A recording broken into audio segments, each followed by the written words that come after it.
Congress party के अलावा कई ऐसे दल थे जिन पर नजरें थी कि बसपा को वह साथ लाने के लिए इंडिया अलायंस में उनसे बातचीत करते नजर आएंगे, मायावती से मुलाकात कर सकते हैं, बात कर सकते हैं। लेकिन जब माहौल बदलता नजर आया, सियासी समीकरण बदले, विपक्ष कमजोर पड़ गया, इंडिया अलायंस का एक एक करके कई नेता साथ छोड़ गए, उसके बाद उन नेताओं ने भी मायावती की तरफ मुड़कर नहीं देखना पसंद किया। जी हाँ, जैसा कि आप जानते हैं, जब इंडिया अलायंस की नींव रखी जा रही थी तो नीतीश कुमार ने मायावती से मुलाकात नहीं की थी। भले उससे काफी समय पहले मायावती साफ कह चुकी थी कि वह अकेले चुनाव लड़ेंगी, लेकिन ऐसा कई नेताओं ने बयान दिया था, यहां तक कि आम आदमी पार्टी और कांग्रेस कभी साथ आएंगे इसकी उम्मीद भी कोई नहीं कर रहा था। लेकिन साथ एक मंच पर आज भी नजर आते हैं। केजरीवाल के लिए राहुल आवाज उठाते हैं। ठीक वैसे ही शरद पवार से जब यह पूछा गया था कि बसपा की एंट्री इंडिया दल में आप कराने के लिए क्या कोशिश कर रहे हैं, तो उस समय शरद पवार ने साफ कहा था कि बसपा का स्टैंड क्लियर नहीं है, क्योंकि वे कभी भाजपा के साथ बातचीत करती नजर आती हैं, कभी वे एनडीए के समर्थन में खुलकर अपनी बात रखती हैं, तो कभी इंडिया या विपक्षी दल को लेकर अपनी बात रखती हैं।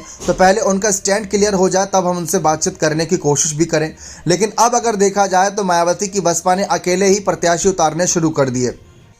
और जिस सोशल इंजीनियरिंग के जरिए प्रत्याशी उतारे जा रहे हैं उससे साफ लग रहा है कि ना सिर्फ बसपा कांग्रेस और सपा का खेल बिगाड़ना चाहती, बल्कि भाजपा का भी ब्राह्मण यहां पर प्रत्याशी उतारकर भाजपा का भी खेल बिगाड़ती नजर आ रही है। ऐसे में शरद पवार हो या लालू यादव हो या फिर ममता बनर्जी, 3-4 ये बड़े दिग्गज नेता अगर बातचीत करते तो शायद शरद पवार इन सब की कहीं ना कहीं बात मायावती मानती नजर आती, क्योंकि कांग्रेस के खिलाफ मायावती का पुराना एक दुश्मनी आंकड़ा रहा है। भले ही सोनिया गांधी के साथ रिश्ते सही रहे हों राजनीतिक तौर पर, लेकिन कांग्रेस के साथ काफी मतभेद रहे समय रहते रहते। 2022 के विधानसभा चुनाव में भी मतभेद हुए थे, और फिर उसके बाद भी कई ऐसी सीटें थी जिसको लेकर काफी मामला फंसा भी था। तो इस वजह से कांग्रेस से भले ही बसपा ने दूरी बना रखी थी, लेकिन बाकी राज्यों के सीनियर नेताओं से उम्मीद की जा रही थी कि मायावती को साथ लाने के लिए बात करते, क्योंकि ऐसा नहीं था कि सिर्फ मायावती उत्तर प्रदेश में ही मजबूत है, बल्कि बाकी राज्यों में भी अगर उनका 3, 4 या 5 या 10% भी वोट बैंक है तो वह भी विपक्ष की मदद के लिए काफी रहेगा। और ऐसे में अगर मायावती को विपक्ष आगे बढ़ाने की बात करता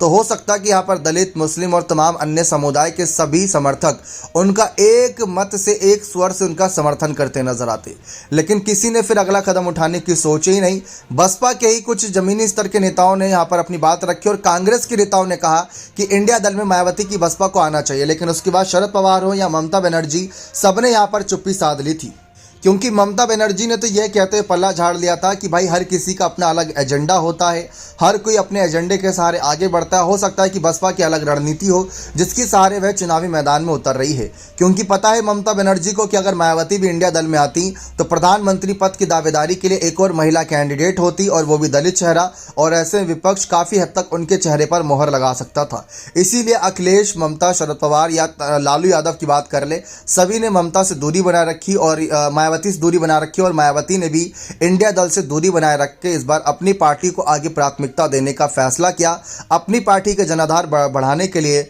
चाहे वो भाजपा की एक मजबूत सीट हो या फिर सपा की मजबूत सीट हो या कांग्रेस की, हर सीट पर सियासी समीकरण और राजनीतिक समीकरण को ध्यान में रखते हुए प्रत्याशी को जगह दी है। क्या आपको लगता है कि मायावती से विपक्षी दल ने बात ना करके गलत किया, या मायावती ने इंडिया अलायंस में जाकर गलत किया? तो अपनी राय कमेंट सेक्शन में जरूर दीजिएगा। बहुत बहुत धन्यवाद।